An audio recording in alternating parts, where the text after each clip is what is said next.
आत्मानं रहसि स्थितः एकाकी इतचित्तात्मा निराशीर परिग्रह. पवित्र सलीला इंद्रायणीच्या तीरावरती संत श्रेष्ठ ज्ञानेश्वर महाराज त्यांच्या प्राणसंजीवन समाधीच्या निकट गुरुवरांच्या उपस्थितीमध्ये अनेक साधकांच्या, संतांच्या आणि परमार्थप्रेमी श्रोत्यांच्या समोर आपण ज्ञानेश्वरीच्या 6व्या अध्यायाचं, गीतेच्या 6व्या अध्यायाचं चिंतन करत आहोत. ज्ञानेश्वर महाराज ह्या ठिकाणी श्रोत्याचं आणि वक्त्यांचं निमित्त करून आपल्याकडनं ज्ञानेश्वर महाराज हे ज्ञानेश्वरीचं चिंतन करून घेत आहेत. ज्ञानेश्वर महाराजांची ज्ञानेश्वरी वाचणं म्हणजे प्रत्यक्ष ज्ञानेश्वर महाराजांशी बोलणं आहे. तुकाराम महाराजांची गाथा वाचणं हे प्रत्यक्ष तुकाराम महाराजांशी बोलणं आहे. नाथरायांचं भागवत वाचणं म्हणजे नाथरायांशी बोलणं आहे. आपण या संतांशी प्रत्यक्ष बोललो नाहीत, पण त्यांनी त्यांच्याशी बोलण्याकरता एक माध्यम ठेवलं आहे. त्या माध्यमाच्या द्वारे आपण त्यांच्याशी आत्मसंवाद करू शकतो. नव्हे नव्हे त्यांच्याकडे जाण्यासाठी त्यांचं हे पदचिन्ह आहेत. ज्ञानेश्वरी ही पदचिन्ह आहेत, गाथा हे चिन्ह आहेत. त्या चिन्हाच्या माध्यमातून ते म्हणतात की इकडे माझ्याशी बोला, मी तुमच्याशी बोलायला तयार आहे. कारण काय आहे, आत्मनंदाचं हे एवढं मोठं जेवण सगळ्यांसाठी उपलब्ध आहे, संतांनी केलेलं आहे. पण जो कोणी पंक्तीला बसेल त्यांना, तेव्हा माऊली या ठिकाणी वर्णन करून सांगतायत की जो जन्म सहस्रांचे साठी इंद्रादिका ही महागो भेटी, तो अधीन केतुला किरटी जो बोलोही नस आहे. की अर्जुनाने म्हणावं, देवा मला ब्रह्म व्हायचं आहे, मला आत्मस्वरूपाचा आनंद घ्यायचा आहे. पण भगवंत म्हणतात एवढं सुद्धा बोलण्याची तुला गरज काय आहे? तुला तुझं व्यक्तिगत जीवन राहिलंच नाही, तुझे प्राण देखील माझ्यासाठी वाहिलेले आहेत. तुझ्या श्वासाश्वासातनं श्रीकृष्ण जय कृष्ण श्रीकृष्ण असा हा ध्वनी निघतोय. तुझ्या रोमारोमातनं कृष्ण कृष्ण असा ध्वनी निघत आहे. आणि मीच तुझ्या जीवनातला प्राण बनलेला आहे. कृष्ण माझी माता, कृष्ण माझा पिता, बहिणबंधू चुलता, कृष्ण माझा. अशी अर्जुनाची स्थिती आहे की सगळे की सगळे जीवनाचं ध्येय हा भगवन्मय झालेला आहे. आणि ज्या दिवशी आपल्या जीवनाचं ध्येय परमात्मा आहे, माणसं नाहीत, हे जेव्हा कळेल तेव्हा परमात्मा त्याची सगळी जबाबदारी घेतो. या संबंधाने एक विचार असा एक येतो की पूर्वीच्या काळामध्ये एका राजाच्या प्रधानाने प्रश्न विचारला की का हो, तुमचा हा ईश्वर संपूर्ण जगाचा मालक आहे, ईश्वर जगाचा चालक आहे, मग भक्तांच्यावरती जेव्हा संकट पडतात तेव्हा प्रत्यक्ष तो का जातो? जसं एखाद्या काही पंतप्रधानाला काम करत असेल तर त्याच्या माध्यमातून अनेक लोक जातात, पोलीस असेल, कलेक्टर असेल, तेव्हा भक्ताला जेव्हा संकट पडतं तेव्हा तो प्रत्यक्ष का जातो? त्याला इतर लोकांना पाठवायला काय झालं? अशा स्वरूपात जेव्हा प्रश्न विचारला गेला तेव्हा त्या प्रश्नाच्या उत्तरादाखल त्याने सांगितलं, ठीक आहे, तुम्हाला ह्या प्रश्नाचं उत्तर सांगतो मी की भगवंत भक्ताची पूर्णपणे काळजी का घेतो आणि ते करत असताना दुसऱ्यांना का पाठवत नाही? चला म्हटले, आज आपल्याला जलक्रीडा करायची आहे. आणि जलक्रीडा करण्याकरता ते समुद्रामध्ये गेले, मोठ्या नावेच्या माध्यमातून, जहाजाच्या माध्यमातून. आणि त्या राजाच्या कुटुंबातील सगळ्या व्यक्तींना बरोबर घेतलं आणि तो प्रधानही त्याबरोबर त्यांच्याबरोबर निघाला.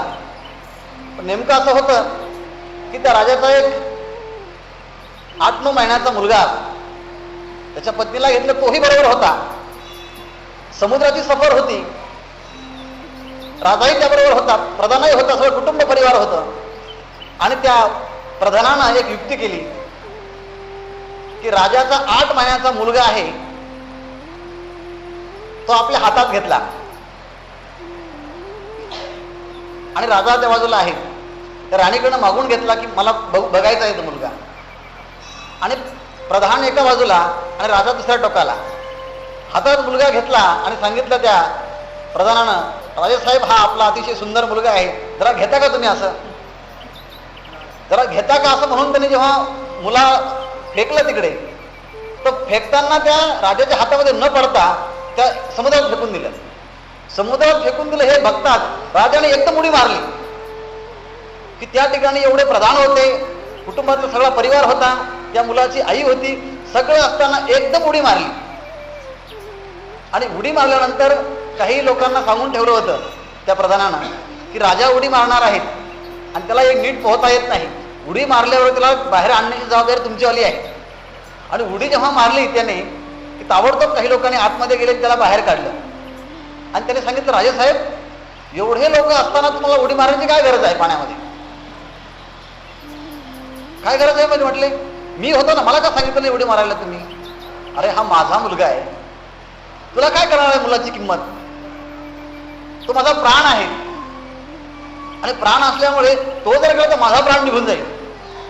मला प्राणापेक्षाही प्रिय असल्यामुळे त्याच्या वाचवण्यासाठी मी प्रत्यक्ष पाण्यात उडी मारली, मला याची काही गरज नाही. तेव्हा तो सांगतो तसेच भक्त जे आहे ना ते भगवंताला प्राणापेक्षाही प्रिय असतात आणि त्यांनी आपल्या जीवनामध्ये तन मन धन परमात्म्याला समर्पण केलेलं असतं. एवढी मोठी मीराबाई होती पण सांगितलं, हरिगुण गावत नाचून मी, पायामध्ये मी टाळ बांधील आणि त्या परमात्म्याच्या करता नाचेल, मला माझ्या पतीची गरज नाही. की परमार्थाला प्रतिबंध जे कोणी येत असेल ते सगळे माझे शत्रू असतात आणि परमार्थाला जे सहाय्यक असतात ते सगळे आपले मित्र असतात, हा एक सिद्धांत आहे. तेव्हा ते म्हणाले की ह्या कारणासाठी मी, राजा म्हणाला की उडी मारली. तेव्हा प्रधानाने सांगितलं, हा तुमचा खरा मुलगा नव्हता, खरा मुलगा तुमच्या त्या पत्नीच्या हातामध्येच आहे. त्या मुलाची प्रतिकृती करून एक रबराचं ते तयार केलं आणि तुम्हाला दाखवण्याकरता, तुम्ही माझ्या प्रश्नाचं उत्तर पाहिजे होतं तुम्हाला, ते दाखवण्याकरता मी कृत्रिम केलं. म्हणजे कृत्रिम मुलाच्या आकाराचा असणारा पुतळा जेव्हा पाण्यात पडला तरी तुम्हाला राहावे ना, खरा पडला असतं काय झालं असतं, आणि तोही नगण्य. पण भक्त काय आहे, तेही प्राणा बरवते, आवडतीही निरुते, जे भक्त चरित्राते प्रशंसती. भगवंत म्हणतात की माझ्या भक्तांची जे प्रशंसा करतात, माऊलीचं जे कोणी वर्णन करत असेल तर भगवंत म्हणतात ते मला प्राणापेक्षाही प्रिय आहेत. भक्त किती प्रिय असतील? जर भक्ताचा वर्णन करणारा एखादा साधक भगवंताला तो प्राणापेक्षाही प्रिय असतो आणि मग भक्त किती प्रिय असतील. याकरता या ठिकाणी अर्जुन म्हणतो, देवा मला आत्मसाक्षात्कार करून घ्यायचं, मला ब्रह्म व्हायचं आहे. तेव्हा भगवंताला असं वाटलं, अरे अर्जुना तुला हे बोलण्याची काय गरज आहे, प्रत्यक्ष ब्रह्म तुझ्याशी बोलत आहे ना, मी तुझ्याशी बोलत आहे, ते तुला ब्रह्म व्हायचं हे बोलणं कशा करता आहे? समुद्र हा अमृतमय आहे आणि त्या समुद्राला म्हणावं की मला अमृत प्यायचं आहे, याला खूप ताणलेलो आहे, तो अरे मीच अमृतमय आहे ना. त्याप्रमाणे भगवंत हा अर्जुनाच्या अधीन झाला होता आणि त्यामुळे मला मुक्त व्हायचं, देवा मला आत्मसाक्षात्कार करून घेवायचं आहे, हे बोलणं देखील अर्जुनाचं बोलणं भगवंताला सहन झालं नाही. म्हटलं अरे हे सुद्धा बोलण्याची गरज नाही. आणि मग माऊली म्हणतात, मग ऐका जे पांडवे म्हणितले म्या ब्रह्म होवावे, ते आशिषही देवे अवधारिले. मग ऐके, माऊली असं म्हणतात, ऐका जे पांडवे म्हणितले, पांडव म्हणजे या ठिकाणी अर्जुनाने भगवंताला सांगितलं की देवा या जगतामध्ये आतापर्यंत अनेक अनुभव घेतले, पण अनेक अनुभव हे मर्त्य अनुभव आहे आणि मर्त्य अनुभवाने मनुष्य कधी अमर होत नाही. न मरणारा असता तो अमर आत्मा आहे, त्या आत्म्याचा जर अनुभव घेतला तर मी अमर होणार आहे. तेव्हा मला त्या ब्रह्माचा अनुभव घ्यावायचा आहे, मी ब्रह्म व्हावे, मला ब्रह्म व्हायचं आहे. आतापर्यंत मी शरीराच्या स्तरावर जगत होतो, आतापर्यंत मी मनाच्या स्तरावर जगत होतो, आतापर्यंत मी परिस्थितीच्या स्थितीवर जगत होतो, परंतु मनस्थिती बिघडते, परिस्थिती बिघडते, शारीरिक स्थिती बिघडते, पण आत्मा कधी बिघडत नाही, आत्मस्थिती कधी बिघडत नाही. म्हणून मला आत्मस्थितीवरती यायचं आहे, या ब्रह्म व्हावे. भगवंताने ते कसं ऐकलं, आशिषही देवे अवधारिले. अत्यंत अर्जुनाचं एक एक शब्द अत्यंत प्रामाणिकपणानं भगवंताने ऐकला. याला म्हणतात की आत्मनिवेदन भक्ती.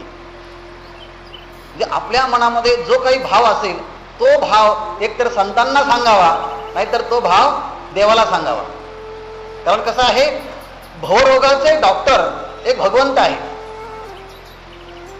आणि दुसरे आहेत गुरु.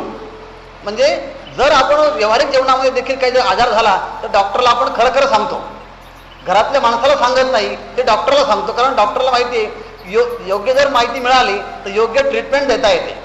त्याप्रमाणे पुनरपी जननम पुनरपी मरणम पुनरपी जननी जठरे शयनम यह संसारे खळदुस्तारे कृपया पारे पाहे मुरारे. अनंत वेळा मनुष्य जन्म घेतो मरतो, जन्म घेतो मरतो. या संकटातून त्याला बाहेर काढण्याकरता भगवंत एकमेव डॉक्टर असल्यामुळे माणसाची परिस्थिती कशी आहे, मनस्थिती कशी आहे, त्याच्यामध्ये किती प्रकारचे दोष आहेत हे कोणाला कळतं, हे ज्याचं आहे त्यालाच कळतं. नाहीतर बाहेरून लोकांना काही कळत नाही. अंतःकरणाची स्थिती कशी आहे ही स्वसंवेद्य आहे. तेव्हा अर्जुन म्हणतो की देवा मला ब्रह्म व्हायचं आहे. भगवंताचं सगळं ते म्हणणं ऐकलं, पण त्याकरता अध्यात्म हे शास्त्र आहे आणि शास्त्र असल्यामुळे कोणत्याही शास्त्राची पात्रता असणं आवश्यक आहे. तेव्हा अर्जुनाच्या मुखात हा जेव्हा शब्द निघाला तेव्हा ज्या अर्थी शब्द निघाला त्या अर्थी त्या शब्दाच्या पाठीमागे काहीतरी इंगित असलं पाहिजे. असं एक नेम आहे. आपण जे बोलतो ना त्याला वैखरी असे वाणी असं म्हणतात. आपल्या इकडून 4 वाण्या आहेत, परा, पश्यंती, मध्यमा आणि वैखरी. अशा 4 प्रकारच्या वाण्या आहेत. प्रत्यक्ष मी जे बोलतो मला ऐकू येतं आणि तुम्हाला ऐकू येतं, ही जी वाणी आहे ना ही वैखरी वाणी आहे. आणि दुसरी जी एक वाणी आहे सर्वात पाठीमागची त्याला म्हणतात परावाणी. परा, नंतर पश्यंती, नंतर मध्यमा. मध्यमा वाणी आहे की मी मला जे बोलतो फक्त मलाच कळतं. होठ हलत असतं ना आपण जे मंत्र म्हणतात बघा असं फुटफुटणं, हे होठाने फुटफुटणं बोलणं हे स्वतःलाच ऐकू येतं. परा पश्यंत मध्यमा वाणी आहे.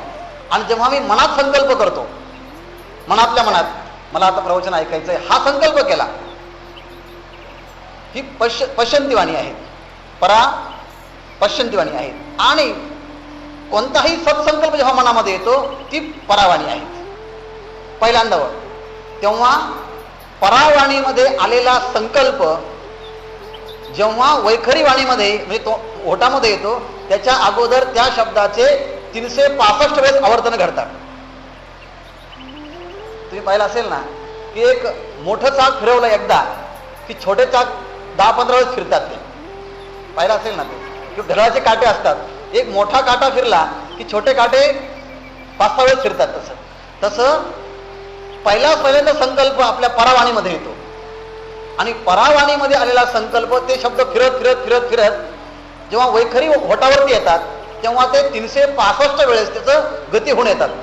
जसं आता म्हटलं मी एक शब्द उच्चारला, पण एक शब्द उच्चाराच्या अगोदर त्याचं आवर्तन 364 वेळेस झालेलं आहे मनामध्ये. म्हणजे 364 वेळेस परा पश्यंती मध्यमामध्ये होतं आणि मग 65व्या वेळेस ते होटातनं बाहेर येतं वैखरी वाणी. म्हणून लोक म्हणतात की नाही मी सहज बोलून गेलो, सहज बोलणं नाही होत. ते त्याचं आवर्तन अगोदर मनामध्ये बराच काळ होतं. कुटुंबात जेव्हा भांडणं होतात ना आणि भांडण झाल्यानंतर म्हणतात अरे तू असं का बोलला, तर म्हणतो नाही मी सहज बोललो. असं नाही. जेव्हा एखाद्या व्यक्ती एखाद्या व्यक्तीला बोलतो तेव्हा त्याचा संकल्प मनामध्ये होत असतो, त्याचं आवर्तन जवळजवळ 364 वेळेस होत असतात आणि मग 365व्या वेळेस त्या शब्दाचं आवर्तन या होटावरती येत असतं. आणि त्यामुळे भगवंताला अर्जुन म्हणतो की देवा मला ब्रह्म व्हायचं आहे.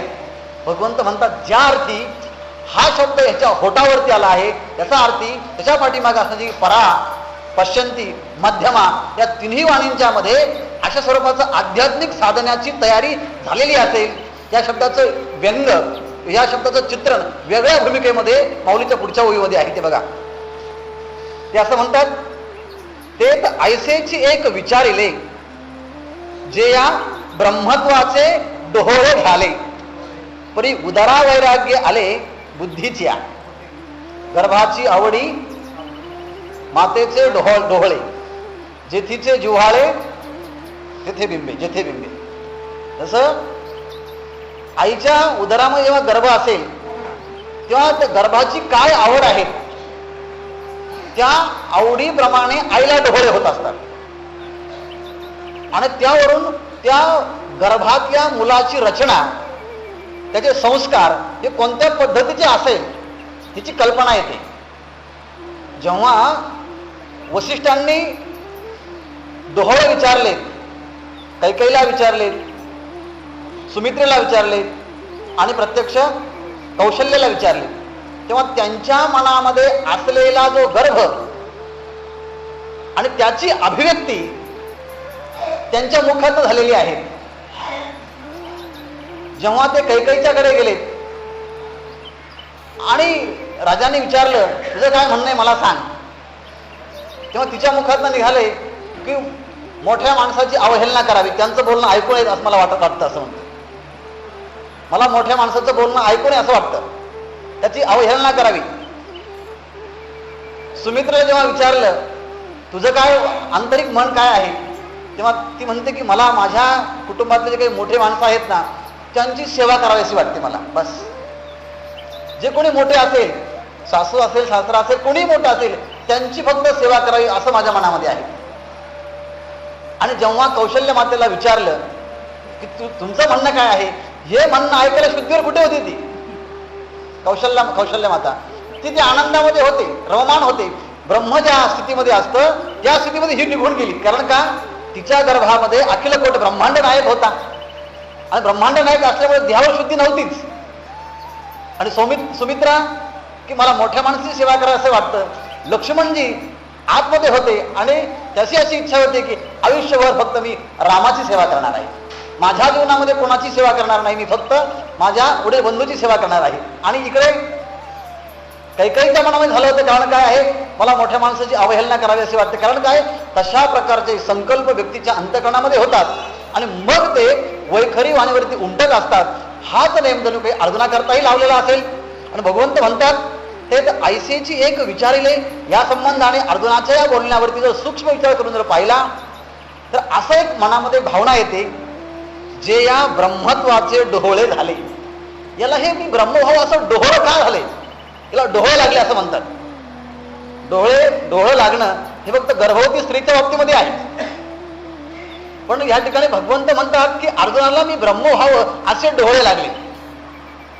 याचाच अर्थ आहे की हा याच्या अंतःकरणामध्ये कशाची तरी स्थापना झाली असली पाहिजे.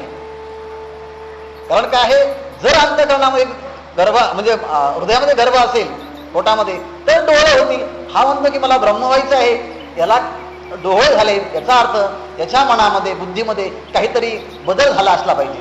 मग ते म्हणतात जे या ब्रह्मत्वाचे डोळे झाले.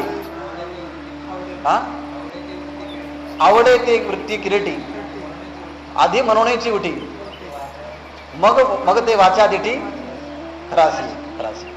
पहिल्यांदा मनामध्ये येतो आणि नंतर वाचेमध्ये ते विचार बाहेर उमटत असतात. त्याप्रमाणे मला ब्रह्म व्हायचं हा जो शब्द आहे ना, हा जगातला कोणी मनुष्य म्हणू शकत नाही. त्याकरता जगाच्या दृष्टीने त्याला वेडे व्हावं लागेल. परवा एका दिवशी मला एक मनुष्य भेटला, CA चार्टर अकाउंटंट पुण्यातला होता. आणि तो इथे आला आणि बोलता बोलता भेट झाली. तेव्हा म्हटलं तुम्ही कसं काय आलात, काय नाही म्हणले पहिल्यांदाच आलो. पण आता मला मी जेव्हा आलो तर माझे मित्र खूप नावं ठेवतात. तुम्ही एवढा मोठा CA झाला, चार्टर अकाउंटंट झाला, एवढा मोठा पगार भेटतो आणि विनाकारण ते आळंदीला पंढरपूरला काय आहे तिथे. पण तो काय म्हणतो की मला मनापासून असं वाटतं की मला जावं असं वाटत तिथे. तेव्हा ते असे म्हणाले की माझं म्हणणं जे आहे आता मी काय करायला पाहिजे. माझे मित्रमंडळी म्हणतात की तिकडे जाऊ नको, पण माझं अंतःकरण म्हणतं की मला इथं गेलं पाहिजे, एखाद्या यावं असं वाटतं. तेव्हा मी काय करायला पाहिजे. तेव्हा त्याला बोलता बोलता असं म्हटलं की बहुत सुकृताची जोडी म्हणून विठ्ठली आवडी. म्हटलं मला काही कळत नाही जास्त, पण महाराजांचं एक वचन आहे, जेव्हा माणसाला भगवंताच्या नामाची, भगवंताच्या संगतीची, सहवासाची आवड होते, त्या अर्थी त्याने अनंत जन्मा केलेलं जे काही पुण्य आहे त्या पुण्याचं फळ फलद्रुपतेला प्राप्त होतं. पुण्य फळले बहुधा दिसा, भाग्य उदयाचा ठसा, झालो सन्मुख तो कैसा, संत चरणी पावलो. ज्या दिवशी आपण पुष्कळ पुण्य केलेलं असेल आणि त्या पुण्याचं फळ जेव्हा फलद्रुपतेला येतं त्यावेळेस संतांच्या सहवासामध्ये जाण्याची इच्छा होते. असं म्हटलं भक्तिशास्त्रामध्ये असा सिद्धांत आहे. त्यामुळे तुम्हाला हा सिद्धांत संतांच्या वाङ्मयासाठी भाग्यवान आहात. विषयाच्या दारामध्ये लोळणाऱ्या लोकांचं म्हणणं ऐकण्यापेक्षा संतांचं म्हणणं तुमच्या हृदयामध्ये प्रत्यक्ष अनुभूतीला येत असल्यामुळे संतांच्या म्हणणं तुम्ही ऐकलं पाहिजे. कारण काय, श्रुतीपदास तर्कवून संधी येतात. तुमचा तर्क, तुमची बुद्धी, तुमचं मन हे वेदाला आणि श्रुतीला अनुकूल असं करावा. त्यामुळे तुमचं म्हणणं जे आहे ना ते वेदाला आणि श्रुतीला अनुकूल आहे, संतांच्या वाङ्मयाला अनुकूल आहे. त्यामुळे त्या लोकांचं म्हणणं तुम्ही ऐकू नका. जरी चार्टर अखंडून असाल तरी आळंदीची वारी करायला काही हरकत नाही. म्हणजे काय, अंतःकरणामध्ये तसा जर भाव असेल ते होटावरती उमटत असतात. म्हणून भगवंत म्हणतात की ज्या दिवशी आपल्या अंतःकरणात विवेक, वैराग्य, समाधी, षटक, मुमुक्षुत्व सगळ्या साधना पूर्ण होतात तेव्हाच कोहम, मी कोण आहे, अशा प्रकारची प्रश्नाची जिज्ञासा आपल्या बुद्धीमध्ये होत असते. आणि म्हणून भगवंत म्हणतात परी उदारा वैराग्य आहे. ज्या अर्थी अर्जुनाला मी ब्रह्म व्हावं असे डोळे झाले त्या अर्थी परी उदारा वैराग्य आहे. याच्या उदरी आता वैराग्य आलेलं आहे म्हटले. वैराग्याचा गर्भ आता वाढत आहे. कारण काय आहे, जोपर्यंत माणसाला आसक्ती आहे, अटॅचमेंट आहे, तोपर्यंत मनुष्य परमात्माकडे लावू शकत नाही. कारण काय आहे, संसारामध्ये प्रत्यक्ष व्यक्ती दिसतात, पत्नी दिसते, पगार दिसतो, प्रपंच दिसतो, मुलं दिसतात, आणि अध्यात्मामध्ये काही दिसत नाही. एवढं परमार्थाचं आणि अध्यात्माचं, एवढं परमार्थाचं आणि व्यवहाराचं असं वैशिष्ट्य आहे की व्यवहाराच्या सगळ्या वस्तू दिसत असताना त्यांना नाही म्हणायचं आणि अध्यात्मामध्ये काही दिसत नसताना ते आहे म्हणायचं. ही स्वीकारण्याची तयारी खूप मोठ्या माणसाच्या अंतःकरणाची लागते. सामान्य माणसाचं अंतःकरण ह्या गोष्टी पचवू शकत नाही. ती ब्रह्म पाहिलं नाही, आत्मा पाहिला नाही, चैतन्य पाहिलं नाही, ईश्वर पाहिला नाही, धर्म पाहिला नाही, सत्य पाहिलं नाही, दया पाहिली, अहिंसा पाहिली नाही. तरी देखील अहिंसा, सत्य, दया हे सगळे तत्व आहेत, खरं बोलणं आहे, ब्रह्म आहे, चैतन्य आहे, या माहिती नसताना देखील त्याच्यावरती विश्वास ठेवण्याकरता बुद्धीची सात्विकता असावी लागते. नाहीतर तसं असणं आवश्यकच नाही. आणि ह्याकरता आपल्या अंतःकरणामध्ये विराग, राग म्हणजे अटॅचमेंट, राग म्हणजे आसक्ती, ज्याच्या जीवनामध्ये आसक्ती निघून गेली तो विराग झाला, त्याला म्हणतात की वैराग्य. ज्या दिवशी आपल्या अंतःकरणामध्ये विषयांच्या विषयी वैराग्य होईल त्या दिवशी मनुष्य अध्यात्माचा अंतरंग अधिकारी होतो आणि एक अंतरंगाची अधिकारी आहे. हा जो विषय आहे ना हा अंतरंगच अधिकारी आहे. मग हे करता काय करावं लागेल, माऊली म्हणतात विषय रांधिले रस सोये, जई जेवणारा ठाऊ होय, तई तो ताटची सांडून जाये जियापरी, तैसे संसार या समजता, जाणीचे जई अनित्यता, तई वैराग्य दवडिता पाठी लागे. जसं म्हणतात की पंचपक्वान्नाचं ताट केलं, 15 दिवसाचा मनुष्य उपवासी आहे, आता त्याला वाटतं की ह्या मिनिटाला तो घास घ्यावा आणि मुखात घालावा आणि तृप्त व्हावं. हातामध्ये घास घेतलेला आहे, होटाला लावणार तेवढ्यामध्ये म्हणावं तू जो अन्नाचा घास घेतोय ना त्यामध्ये विष कालवलेलं आहे. तो म्हणेल की त्यापेक्षा मेलेलं बरं, पण ही विष अन्नाचा नको मला. विषय रांधिले तयार केले आहे. रससोय जेवणारा ठाऊ होय, जर जेवणाऱ्याला हे कळालं तो ताटाची सांडून जाय, तो ताट फेकून देतो, म्हटलं मला जेवण नको. त्याप्रमाणे तितकी जिज्ञासा, तीव्रता जशी असते ना तेवढी तीव्रता व्यक्तीच्या अंतःकरणामध्ये तेव्हा येते की जेव्हा त्याच्यामध्ये वैराग्य येईल. तेव्हा वैराग्य केव्हा येईल हो, तैसे संसारा या समजता, सगळ्या समस्त संसाराचा विचार केला, तैसे वैराग्य, तैसे समस्त संसारा. आणि या विचाराचा करत असताना ह्या संसारामध्ये दोष आहे. विषय रांधिले रसस होय, जै जेवणारा ठाऊ होय, तै तो ताटची सांडोणी जाय जियापरी, तैसे संसारा या समजता, जाणीजे जई अनित्यता. हो, इतक्या दिवसापासून जन्माला आलो, आयुष्य 70 वर्ष निघून गेले, कोणाचे 50 निघून गेले, परंतु आतापर्यंत मी कोण आहे असा काही विचार केला नाही. मी आलो कशा करता आहे, उद्या जर मेलो तर लोक म्हणतील हा इथे येऊन काय केलं आहे, असा विचार काय येत नाही. असा विचार येत नाही याचं कारण आहे आत्मा सत्य असताना तो आपण खोटा मानतो आणि जग हे असत्य असताना खरं मानतो. पण जेव्हा समस्त ह्या संसाराचं जेव्हा अनित्यता कळतं तेव्हा माणसाला दोष कळतात संसाराचे आणि तो अध्यात्माकडे लागतो. तेव्हा त्याच्या जीवनामध्ये वैराग्य येतं. तेव्हा अर्जुन म्हणतो देवा मी या सगळ्या जगाचा विचार केला, या जगामध्ये काही खरं नाही, तूच खरं आहे. अशा प्रकारचं वैराग्य झाल्यामुळे भगवंत म्हणतात जे या ब्रह्मत्वाचे डोहाळे झाले परी उदारा वैराग्य आहे. ज्या अर्थी याच्या पोटावरती ब्रह्माच्या गोष्टी येतात त्या अर्थीच्या पोटामध्ये वैराग्य आहे. जसं पोटात असतं तसं होटावरती येतं, जसं होटावरती येतं तसं पोटात असतं. हा नेम असल्यामुळे ज्या अर्थी वैराग्याची भाषा बोलतोय त्या अर्थी परी उदरी आहे, परी उदरी उदारा वैराग्य आहे आले बुद्धीच्या, त्याच्या बुद्धीमध्ये वैराग्याने प्रवेश केला आहे. त्याच्या बुद्धीतली आसक्ती आता निघून गेली आहे आणि त्या बुद्धीमध्ये आता वैराग्य आता हळूहळू वाढू लागलेले आहे. पण काय करावा, प्रत्येक गोष्टीला वेळ असते. मातेच्या गर्भामध्ये, मातेच्या उदरामध्ये गर्भ आला आणि आल्या आल्या लगेच तो बाहेर येत नाही. त्याकरता त्याला विशिष्ट काळ वाटच पाहावी लागते. तेव्हा भगवंत म्हणतात, जरी याच्या उदरामध्ये वैराग्य वाढू लागत असलं तरी देखील ताबडतोब मी ब्रह्म व्हावं अशी जी फलद्रुपता आहे ना, ती अजून वेळ आली नाही म्हटली. तर नेम आहे, काही गोष्ट कालेने परिपच्यन्ते, काही गोष्ट कालाने परिपक्व होतात. तसं ज्ञान आहे. जर आपण एखाद्या गुरुकडनं ज्ञान घेतलं, जेव्हा आपण ज्ञान घेतो तेव्हा ते ज्ञान आपल्याला फक्त 25% कळलेलं असतं. शास्त्र सांगतं, कोणतंही जेव्हा ज्ञान आपण गुरुकडनं घेतो, गुरु किती चांगलं सांगत असला पण त्या ज्ञानाचा यथार्थबोध आपल्या हृदय मंचावरती फक्त 25% होत असतो. नंतर आपण आपल्या बरोबर जे काही लोक असेल त्यांच्याबरोबर या संबंधाने चर्चा केली तर ते चर्चा केल्यानंतर आपल्या हृदयामधलं जे ऐकलेलं जे ज्ञान आहे ना, ते 25%ने वाढतं. मग आपल्याला 25%, 50% त्या बोलण्याचा अर्थ कळतो. आणि काही काळ आपण जे ऐकलं आहे, जे श्रवण मनन केलं आहे, ज्याचं चिंतन केलं आहे लोकांच्या बरोबर, त्याचं आपल्या मनामध्ये जर मनन केलं तर सांगितलेल्या ज्ञानाचा 75% अर्थ कळतो.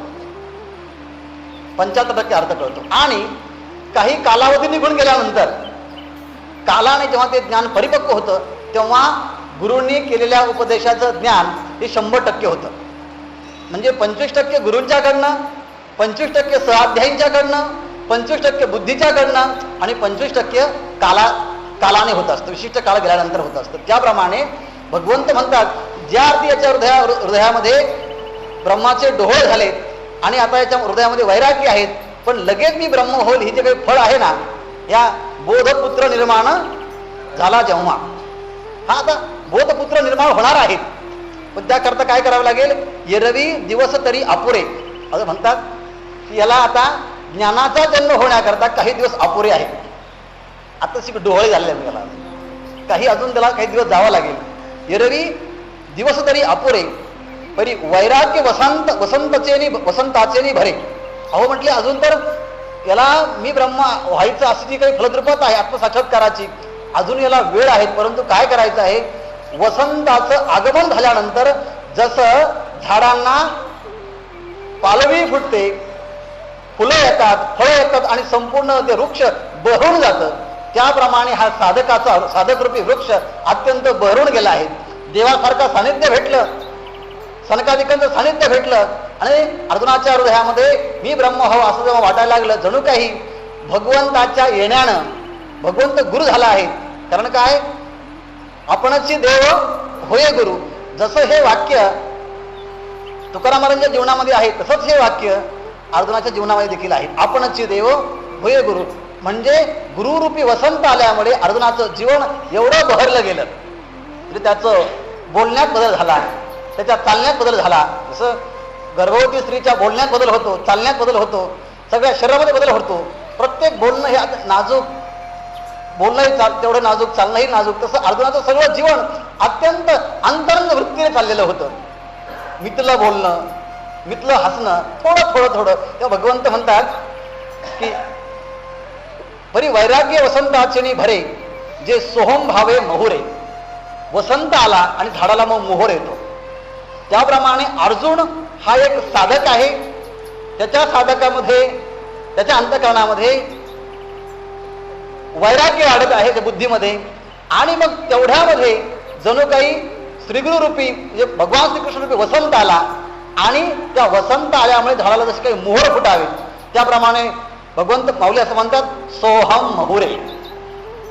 सो सा म्हणजे तो, अहम तो मी आहे, ते ब्रह्म मी आहे, तो परमात्मा मी आहे. सो अहम, अहंसा